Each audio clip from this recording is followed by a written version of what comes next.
Good morning. তো আমরা সবাই ঘুম থেকে উঠে পড়েছি, আর রাত্রে তো এক ফোঁটাও ঘুম হয়নি, কারণ এরা এত জ্বালিয়েছে আমাদেরকে দাদারা যে কেউই ঘুমাতে পারেনি। তো সকালে তার জন্য তাড়াতাড়ি উঠে পড়েছে। আর এদিকে দেখো, আমি উঠতে গিয়ে পড়ে গেছিলাম, দাদাকে বলছিলাম আমাকে তোলো। তারপর দিদুন বাড়িতে এসে সকালে কফি খেয়ে দিয়ে আবার যাবো হচ্ছে মামু বাড়িতে। মামু বাড়িতে গিয়ে দেখি দাদা আর বৌদিভাই হচ্ছে মারপিট করছে।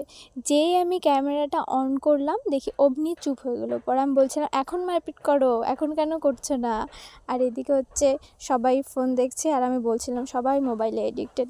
তারপর আমি এখানে এসেও চা খেয়ে নিয়েছি, দিদুন বাড়িতেও খেয়েছি, এখানে এসেও খেয়েছি।